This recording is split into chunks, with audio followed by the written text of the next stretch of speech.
Are you good with money, but you want to maximize your funds and make sure you're putting it everywhere you need to get the most benefit? Well, today on the Wealth Twin Show, we're going to talk about 5 accounts you regret not using if you want to build wealth. So let's jump right into it. Nicole, what's one account they should be using? Well, there's one account that I don't think a lot of people actually know about is the HSA or the health savings account. Yep. This is an account that I wasn't even aware of for a very long time. So, why is this one that you might regret if you don't have it set up? Well, because this is one of those accounts that they actually call a triple tax advantage account. So, what do I mean by that? Well, the money you put in is pre-tax. So if you're putting in pre-tax money, that actually lowers your income and may put you in a different tax bracket. Two, the earnings you make in this savings account actually grow tax-free. And three, if you withdraw the money for qualified medical expenses, that money you withdraw is also tax-free. So the health savings account is an awesome account that people use to build wealth. Now, I'll explain how it's used to build wealth. The reason why it's used to build wealth is because you can invest the money in this account and invest it in the stock market, invest it in any assets you want. This is a great thing to be able to do. This is a savings account that could be supercharged with the stock market. So that's one of the reasons you may regret if you don't have this type of account. Now, do you want to speak more about the health savings account? Yeah, I'll speak about it. One thing you need to know, you cannot get a HSA or health savings account if you don't have a high deductible plan. So it may not be available to you if your insurance plan is not a high deductible plan. Second of all, don't confuse it with a flex spending plan, a FSA, okay? It's completely different. It's not a use it or lose it type of plan. You can keep the money Mm-hmm. into your health savings account for as long as you want, as long as you're using it to pay for qualified health expenses. Not only that, people like to use it for a retirement account because it's not a use it or lose it type of account. So, yes, you have to use the money for qualified medical expenses.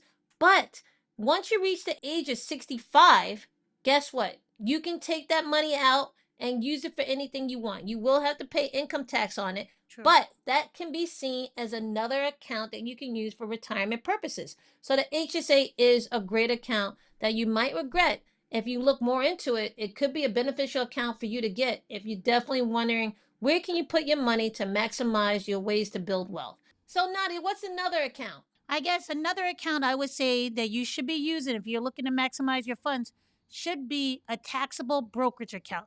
Now, why do I say that? Now, everybody hears about, oh, you should get a brokerage account, right? But there are different types of brokerage accounts. And your retirement accounts, I guess, fall under that. But you're looking at a taxable brokerage account. The reason why is because it gives you a lot more flexibility what to do with your investments, what to invest in. And then when you sell them and you take the proceeds out or you want to take the money out, you don't get hit with the same requirements that you would with a typical retirement account, right? You don't have to wait until a certain age in order to take the money out of that account. You can sell it anytime you want. And when you have to worry about taxes is when you sell. So let's say you hold something in that taxable brokerage account for over a year. The max you're going to pay in taxes, which is called a capital gains tax, is probably going to be 15%. It's between 0 to 20%, but you're only paying 20% if you make over $533,000 a year or over $600,000 as a married couple.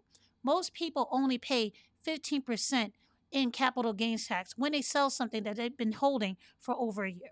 So this is very beneficial if you're looking for something to put your money in outside of a savings account and you want to grow it with some risk. And depending on what you're investing in, there will be risks, right?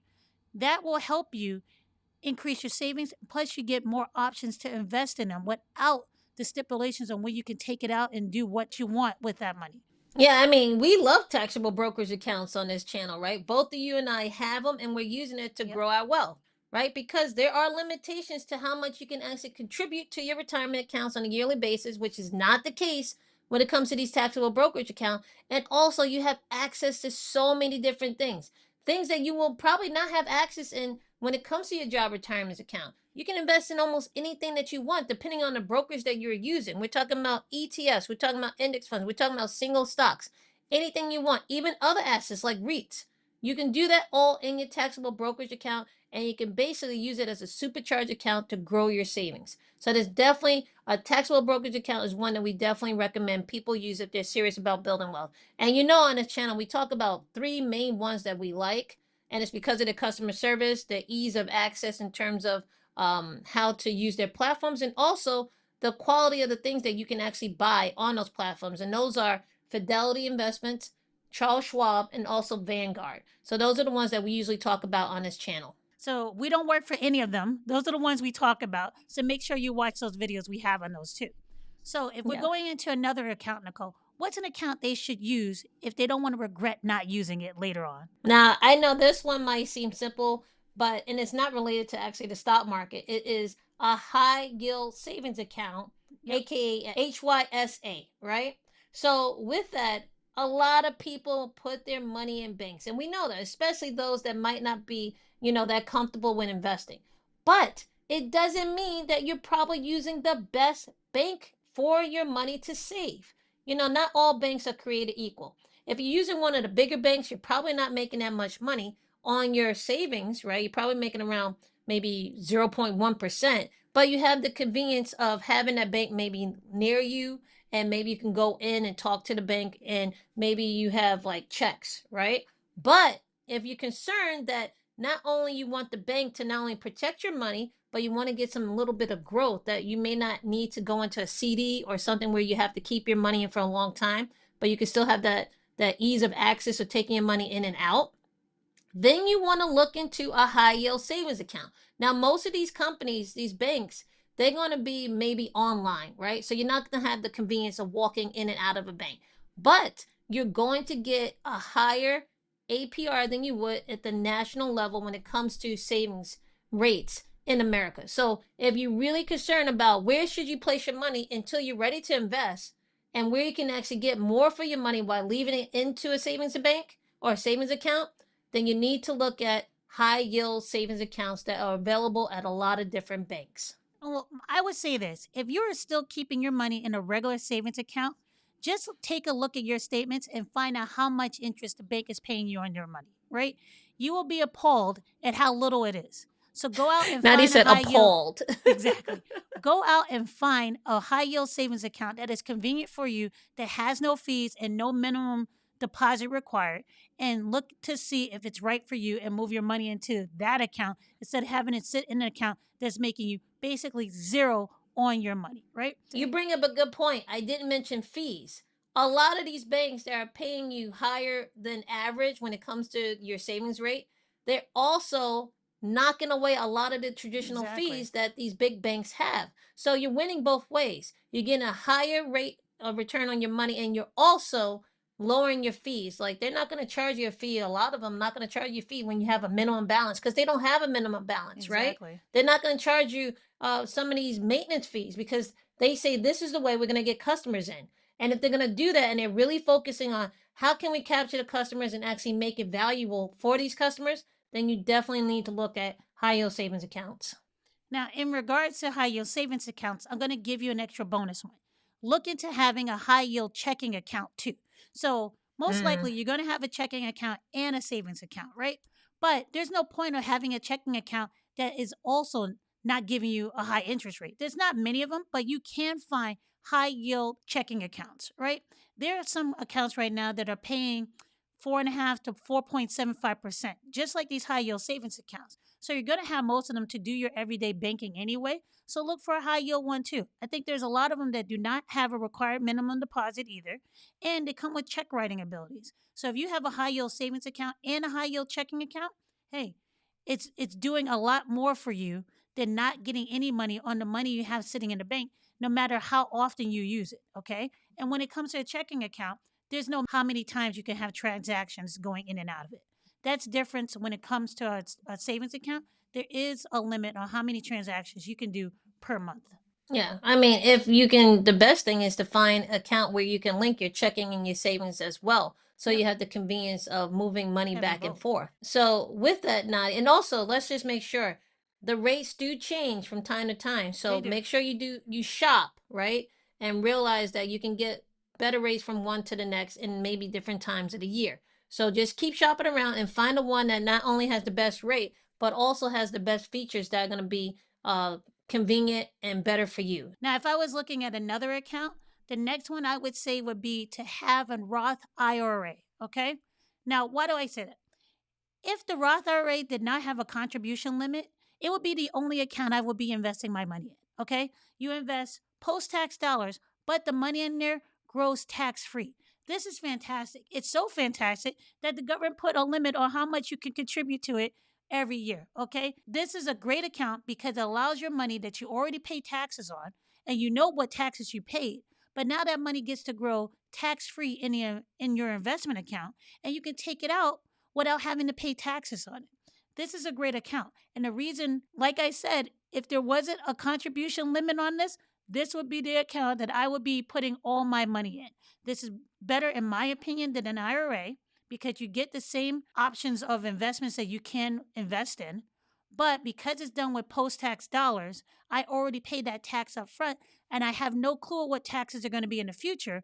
But I do have an idea of what I paid now, so I don't have to worry about that when it comes to growing my investment and taking that money out in the future. Yeah, I mean, yeah, Roth IRA is a great account. Not only do they have a minimum, a limit to how much you can actually put in it, they actually put a limit on the income you can make to qualify to get into that account. Well, you Now, have we to also make have an to mention, income in order to qualify to get the I account was gonna first. say that this is the account that you have to have earned income in order to actually start the account. So those are some limitations with that.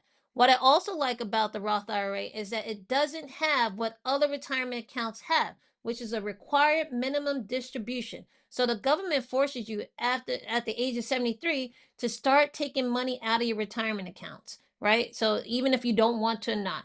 When it comes to the Roth IRA, it does not have a required minimum distribution, which means as long as you're living in the original owner of the Roth IRA, you can keep that account and don't have to actually take the money out when it comes to your age of 73. So that's something to also think about when it comes to the Roth IRA. And also gives you more flexibility because you can control a lot of the stuff that you decide to buy in your Roth IRA. When it comes to like a job retirement plan, you might not have all the options that you may want to invest in.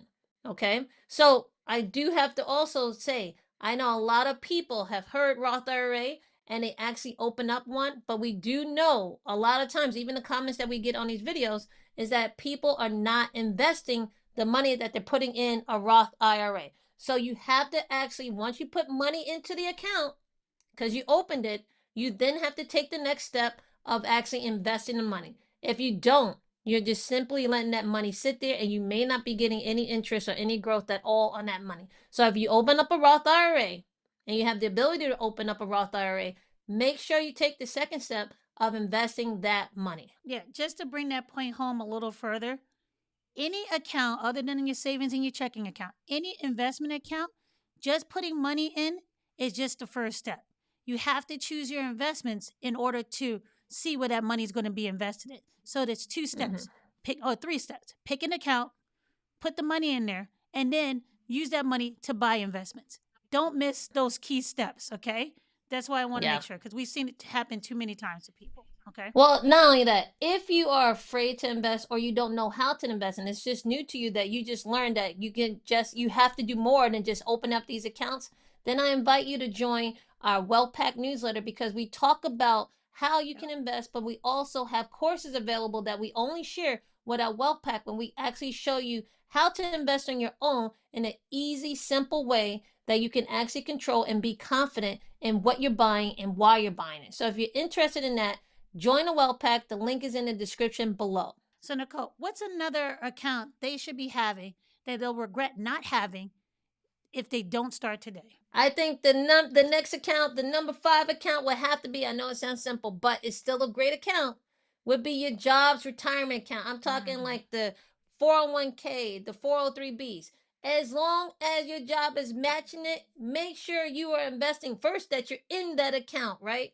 You have to have a retirement account with your job. And then two, make sure you're at least matching or investing up to the match. If your company offers you a match based on your contributions to the account, make sure you at least put in enough money to get the match, right? Get the max of the match because that's free money. And you can actually consider it as part of your whole compensation package. So think about that. That's free money for investing for your future. And also, the company is giving you the match that can also go into the investment and help you grow your wealth.